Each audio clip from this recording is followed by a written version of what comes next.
Baghdad के खंडरात में एक गिरोह हाथ लगाए हुए था। उधर से काफिला आ रहा था। काफिला करीब है और एक गिरोह हाथ लगाए हुए बैठा है डाकुओं का। अब काफिला आए तब आए उस पर अटैक करें, सारा लूट लें, जो उसमें मुजाहमत करे उसको उसकी गर्दन मार दी जाए। यही तो होता है और क्या होता है, उसके सिवा और क्या होता है। बगदाद के शहर से एक आवाज आई, कोई बयान करने वाला कह रहा था, अलम यअनिल लदीना आमनु अन तख्शा कुलूबुहुम लिज़िक्रिल्लाह।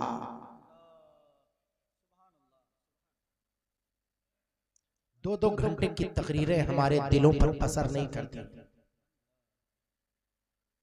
डेढ़ घंटा तकरीर कर जाते हैं, ऐसा लगता है कि हमने कुछ सुना ही नहीं। जिनको दुनियाए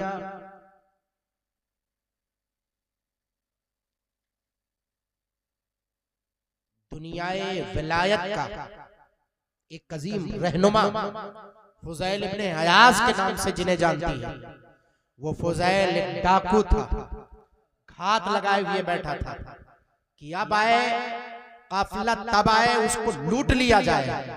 उसके कान तक सिर्फ एक आवाज, एक छोटी सी आयत करीमा पड़ी थी, बस अलम यअनिल लदीना आमनु अन तख्शा कुलूबुहुम लिज़िक्रिल्लाह। क्या ईमान वालों को वक्त ना आया कि खशियते मौला से उनके दिल दहल जाए, खशियते मौला से उनके दिल लरज़ जाए, खशियते मौला से वो तड़प जाए। क्या वो वक्त नहीं आया? इतना सुनना था। वो आयत करीमा उसी पहाड़ी के पीछे से खड़े होकर के उस बंदे ने आवाज देकर कहा था, बलाकद आना, बलाकद आन। हाँ, वो वक्त आ गया। थोड़ा सा डिस्टर्ब है ना, आपको बेस बिल्कुल जीरो पे क्लियर है। बलाकद आन, हाथ लगाए हुए थे, डाकुओं के सरदार थे, बैठे हुए थे। पुकारने वाले ने पुकारा था और यही कहा था कि क्या ईमान वालों को वक्त नहीं आया कि खशियते मौला से उनके दिल दहल जाए। 12 बजे रात में ठंडक के मौसम में बैठने वालों, मुबारकबादी हो आपके लिए। इस रवायत को जरा सुनो तो आपको पता चलेगा कि आखिर कहने वाला क्या रहा है और अल्लाह तबारक तआला दिलों को कैसे बदलता और पल भर में बदलता है। वो है जो तुम्हारे शहरक से भी ज्यादा करीब है। जैसे कहा बलाकद आन, हाँ वो वक्त आ गया है। फौरन गए, गुस्ल किया और कपड़े बदले, बदलने के बाद मुसल्ला उठाया और सजदे में थे। तब तक वो काफिला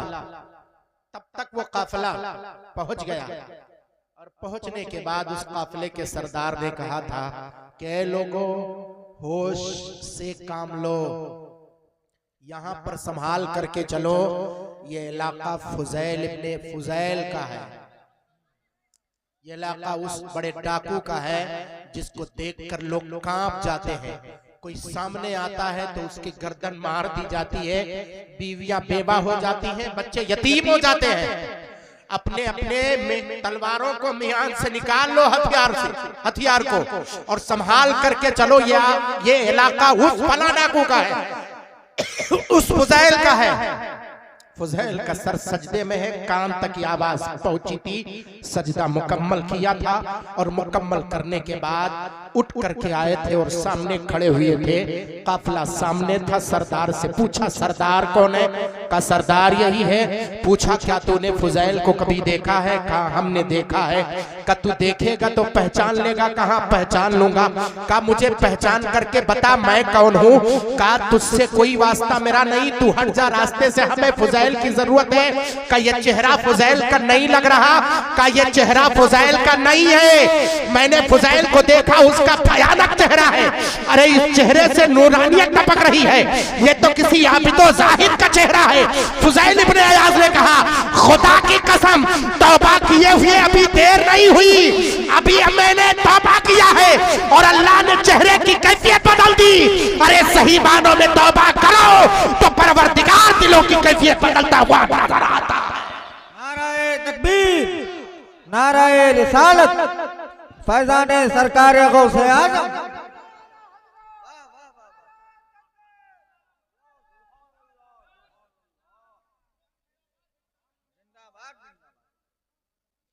दिल की कैफियत को बदलने की कोशिश करो। जाहिरी बदलता सबका है।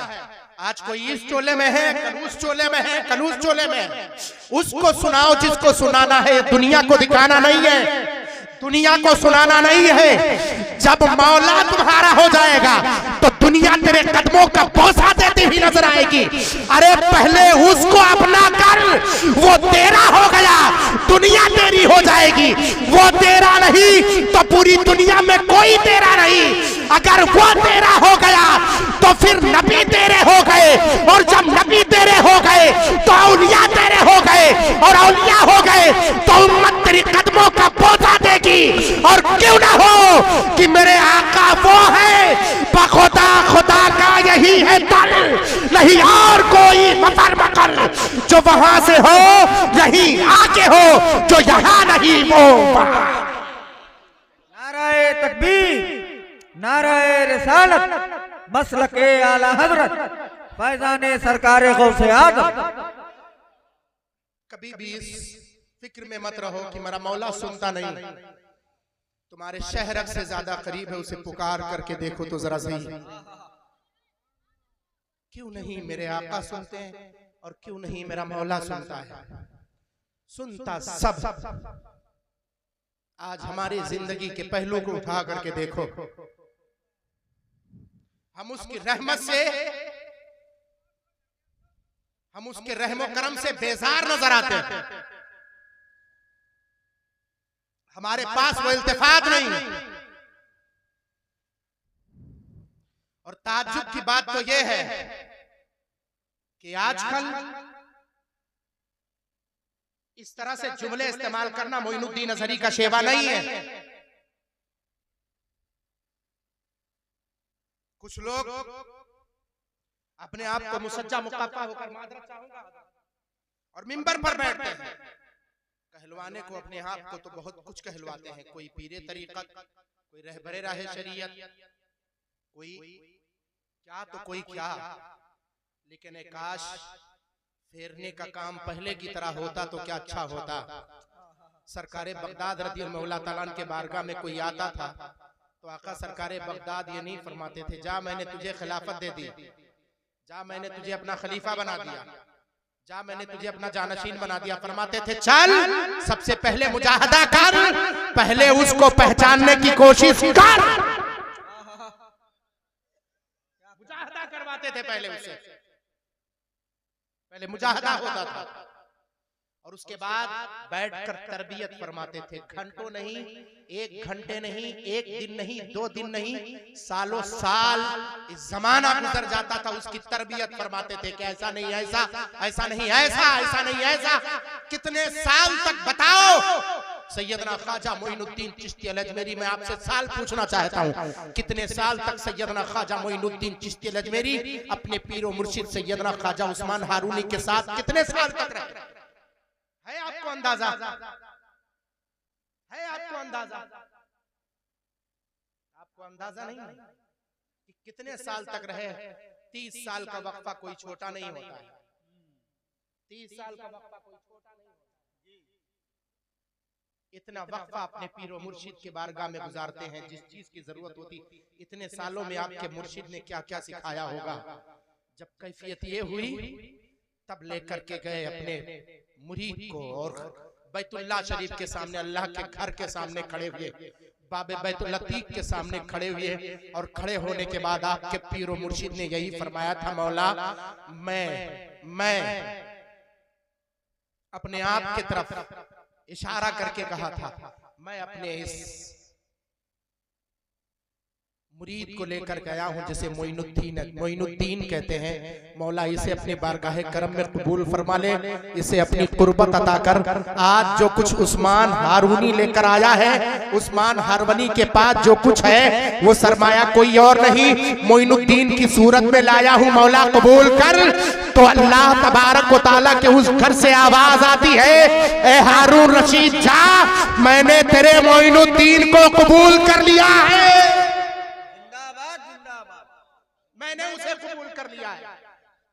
सुनवाओ तो जरा सही, वो सुनता क्यों नहीं है? वो सुनता कैसे नहीं है? वो सुनता है, पर हमें उस पर मुकम्मल भरोसा रखना चाहिए और भरोसा दिखाना चाहिए। तब भरोसा जता करके तो तवक्कुल करके देखो तो देखो, हस्बी अल्लाह व निअमल वकील कहो तो जरा सही कि मेरे लिए मेरा मौला काफी है। ये दुनिया की परेशानियां, ये सियासत, ये हुकूमत, ये आज के तुरफे, ये आज की परेशानियां, ये मुसीबतों के चैलेंज और पहाड़े, ये सब हेट हो जाएंगी जब वो कहेगा मेरे बंदे मेरे करीब आ जा, तो ये सब दूर हो जाएंगी। जब तू उससे दूर होगा तो मुसीबतें करीब होगी। मुसीबतों से दूर होना है, उसके करीब हो जा, दुनिया तेरे कदमों पर निछावर होती हुई नजर आती है।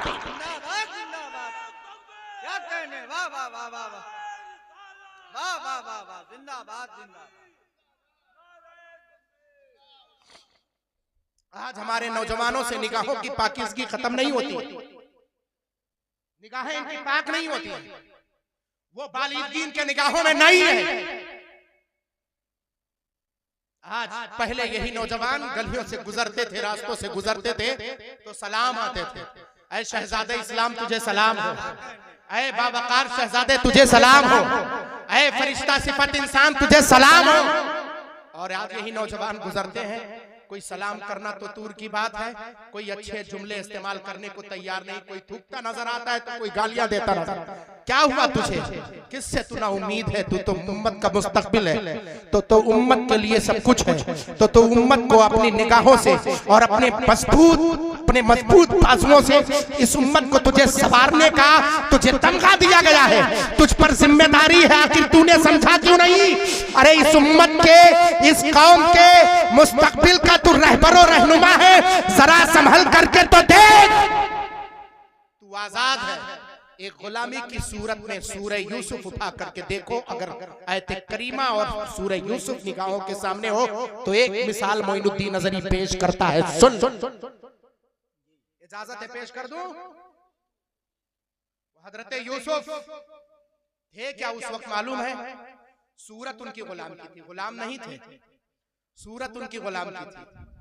एक तरफ अजीज मिस्र है, एक तरफ जुलेखा, और वो जुलेखा, सुनो अब बैठे हुए हो तो सुन लो, वो जुलेखा जिसके हुस्न की दास्तान सुनते हो ना, जिसके हुस्न के चर्चे इतने थे कि मिस्र के हजारों नौजवान उसके महल का तवाफ करते थे। एक झलकी जुलेखा के मिल जाए तो अपने जिंदगी की महराज समझा करते थे। एक झलकी अगर मिल जाए जुलेखा की देखने को, दुनिया जुलेखा को देखने में मगन थी, पर जुलेखा अगर किसी को देखकर तस्कीन करती वो कोई और नहीं, वो मेरा यूसुफ था। क्या कहने, वाह। जुलेखा यूसुफ को देखती थी, मगर मेरे यूसुफ हजरत सैयदना यूसुफ अलैहिस्सलाम जुलेखा की तरफ कभी निगाह उठा करके नहीं देखा। देखा तो कुछ नहीं, मुसल्ला बिछाते थे, जब आपकी आंखों से आंसू बरसते थे जुलेखा चुप चुप करके देखती थी, कहती थी यूसुफ आखिर रो किसके लिए रहा है? का जुलेखा तू समझ नहीं पाएगी, जिसके लिए रोता हूँ वो मेरे दिल में बसा हुआ है, का तुझे हर मोड़ से निकाल लेगा, हर मुश्किल से बचा लेगा। कहा जुलेखा तुझे क्या पता, तू क्या जाने कि मेरा मौला है क्या? सारे मुश्किलात का हल तो वही है, सारी परेशानियों का तो हल वही है। तब जब जुलेखा को अपनी नफसानी ख्वाहिशात पर कंट्रोल नहीं हुआ, जैसे भी अपनी नफसानी ख्वाहिशात पर कंट्रोल ना हो, सूरह यूसुफ को पढ़ो। 40 दिन तक मुसलसल कोई नौजवान सूरह यूसुफ की तलावत करे, जिसका जहन साफ ना हो, नफसानी ख्वाहिशात से पाक ना हो पाए, 40 दिन तक मुसलसल सूरह यूसुफ की तलावत करे। मोइनुद्दीन अज़हरी मिंबरे पाक पर बैठकर दावा करता है, परवरदिगार उसके कुलूब व अज़हान से फवाहिशात को निकाल कर उसके दिल में नूर पैदा फरमाता हुआ नजर आता है।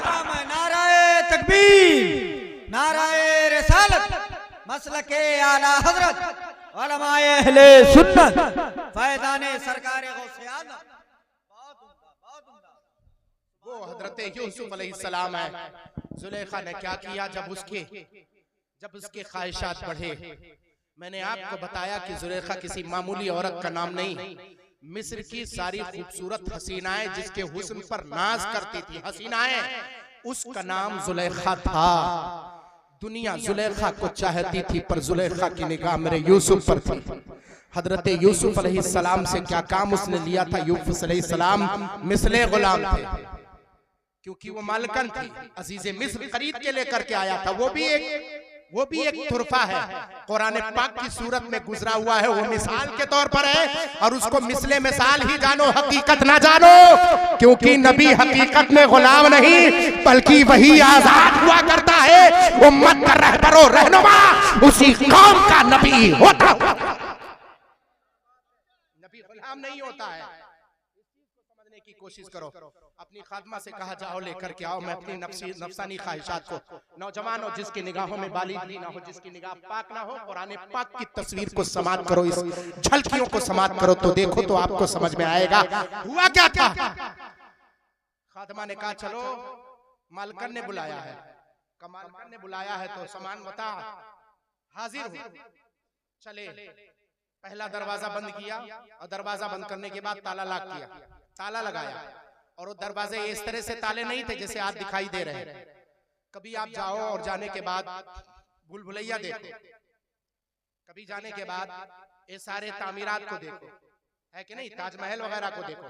पुरानी जो तामीरात थी, जो चीजें पुराने बना करके चले गए मेहमान, पुराने इंजीनियर बनाकर चले गए, आज के लोग सोचते हैं कि आखिर इसको बनाया कैसे जाए। खामोशी से दे दे और थोड़ी देर के लिए आप मुझे समाप्त करें। बात मेरी समझ में आ रही है? बढ़ाया जाए, खत्म किया जाए। हाँ, हुआ क्या? फिर हुआ क्या था? इस बात को समझने की कोशिश करें। एक दरवाजा बंद किया, दरवाजा बंद करके सामने हजरत यूसुफ के ताला लगाया। का मुझे बुलाने के लिए ताला लगाने की क्या जरूरत है? का मेरी मालकन का हुक्म है। का अगर मालिकन का हुक्म है तो तुम हुक्म की पाबंदी करो।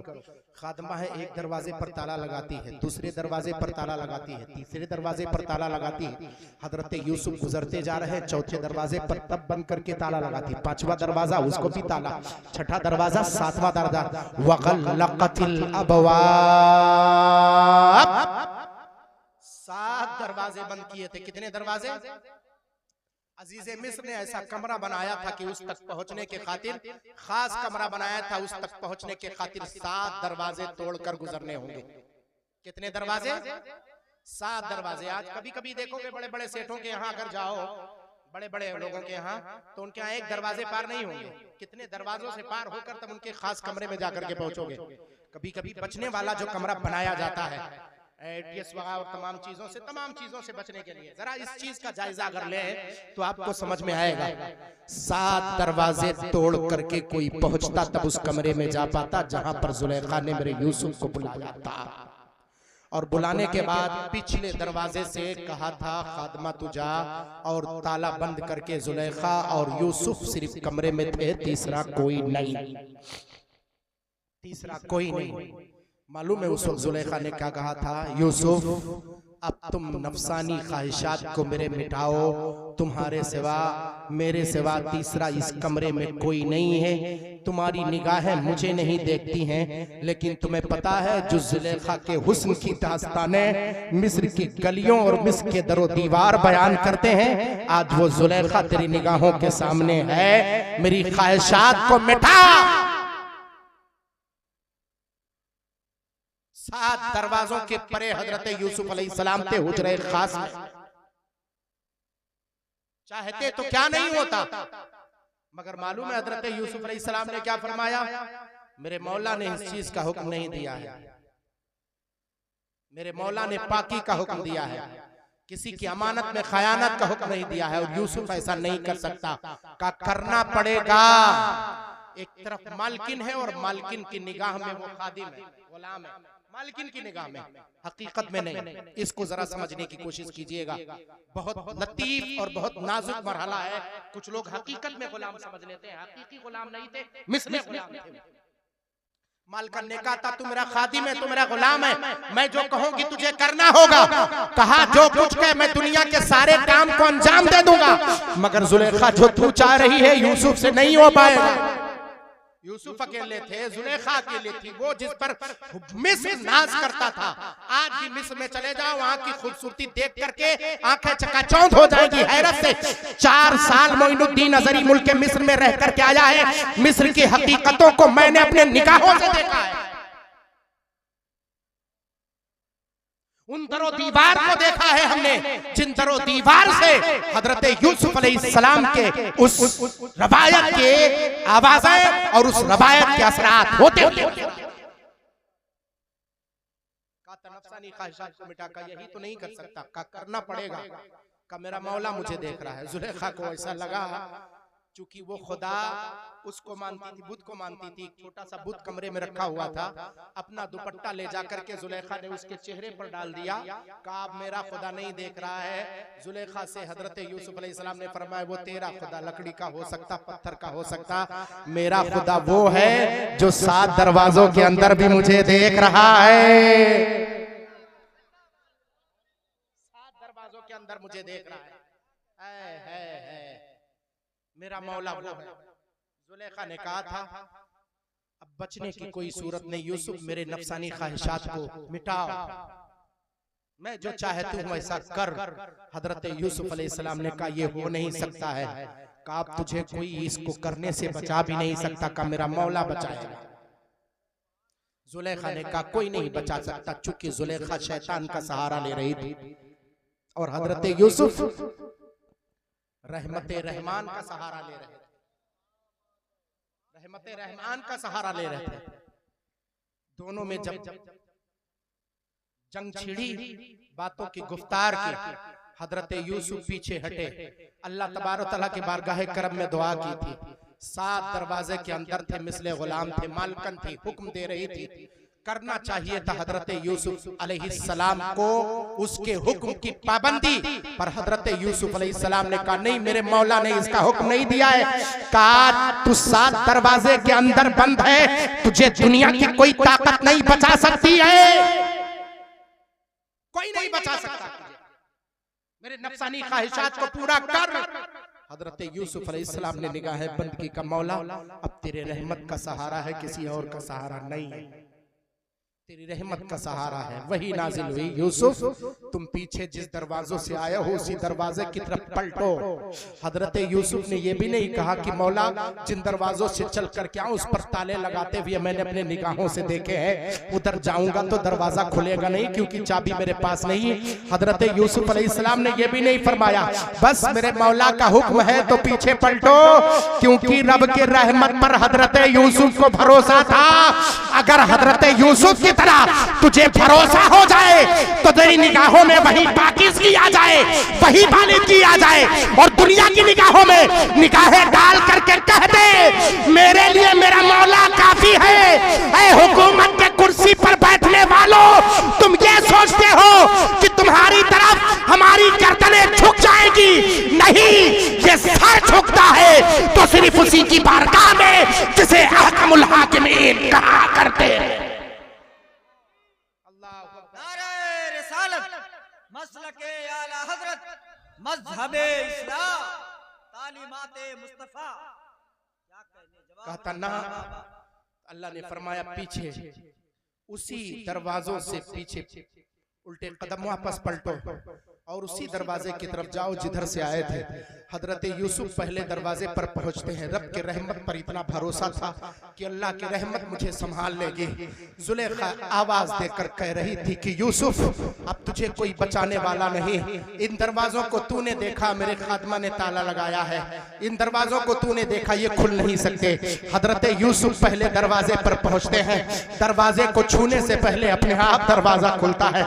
रब की रहमत का इस्तेमाल करते हुए हजरत यूसुफ आगे बढ़ते हैं। दूसरे दरवाजे पर पहुंचते हैं, अपने आप वो दरवाजा खुलता है।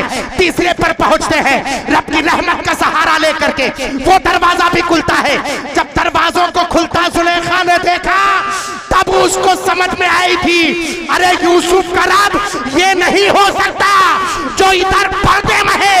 यूसुफ का रब कोई और है जिसकी रहमत से जुलेखा के तमाम दरवाजे खुलते हुए नजर आ रहे। ये वो नहीं है बल्कि वो कोई और है। जुलेखा को हकीकत समझ में आई। जुलेखा दौड़ी कि अब यूसुफ को पकड़े। हजरत यूसुफ दरवाजों से गुजर रहे थे। तीसरा दरवाजा, चौथा दरवाजा, पांचवा दरवाजा, छठे दरवाजे तक पहुंचे ही थे। पीछे से जुलेखा पहुंच गई और कुर्ता पीछे से पकड़ा ही था, तब तक सातवें दरवाजे पर पहुंचे थे। सातवां दरवाजा खुला। इधर जुलेखा के हाथ यूसुफ के कुर्ते पर पकड़कर खींच रही थी। वो कुर्ता फट रहा था और सामने सातवें दरवाजे पर अजीजे मिस्र खड़ा इन चीजों का मुशाहिदा करता। जुलेखा का शौहर अजीजे मिस्र निगाहों के सामने है। यूसुफ एक तरफ है, जुलेखा एक तरफ है। पीछे से कुर्ता फटा हुआ है। सिर्फ अजीजे मिस्र ने इतना सवाल किया था, बताओ तुम दोनों का मामला क्या है?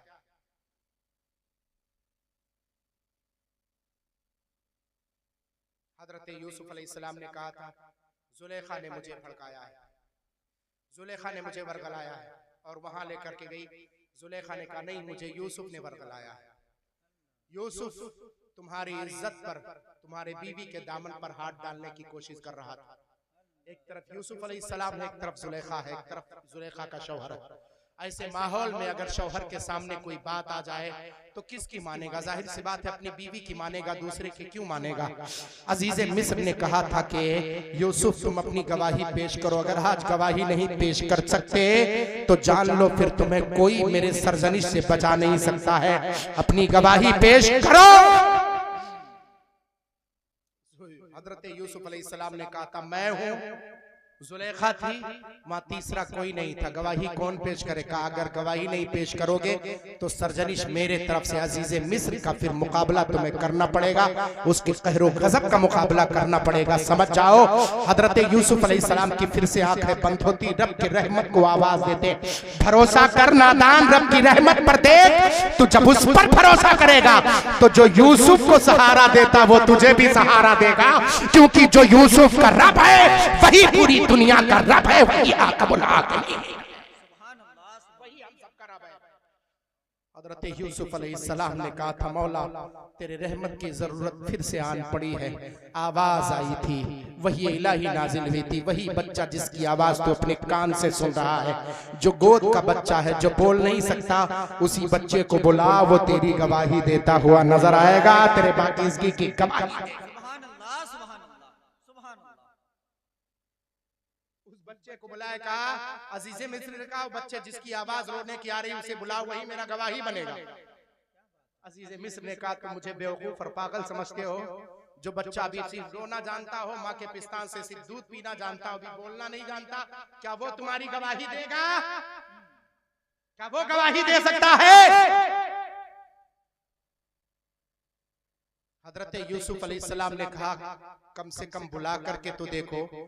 अजीजे मिस्र के वजीर ने कहा था, मुशीर ने कहा था, मशवरा देने वाले ने कहा था कि बुलाने में तो कोई हर्ज नहीं है, बुला करके देख लो। यूसुफ जो कहते हैं, यूसुफ पर तो अभी इल्जाम तराशी हो ही रही है, अभी उन पर मुकदमा भी चलेगा, कम से कम बुला करके देख लो, उनके दावे की दलील भी पेश हो जाए, देखने में क्या हर्ज है।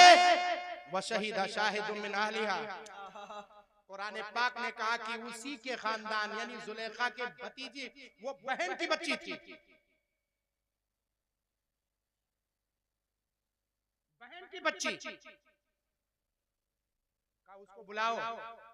और बुलाने के बाद हजरत यूसुफ अलैहिस्सलाम ने उसे गोद में लिया और लेने के बाद सिर्फ एक जुमला कहा था, मेरे मौला का हुक्म है तू मेरे पाकीज़गी की गवाही दे।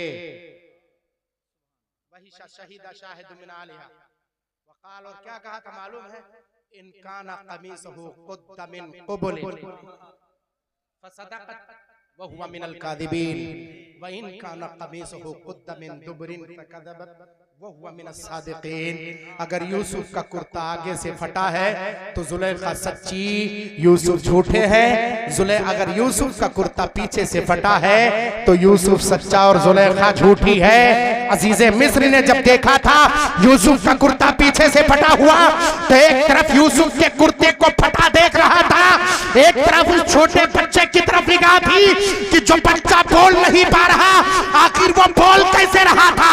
तब यूसुफ अलैहिस्सलाम पूरे चैलेंज के साथ पूरे उस महल को, अजीज़े मिस्र के महल वालों को मुखातब करके कहा था, अरे जिसको रब की रहमत पर भरोसा हो जाए उसकी रहमत उसके बंदों को हमेशा सहारा देते हुए नजर आया।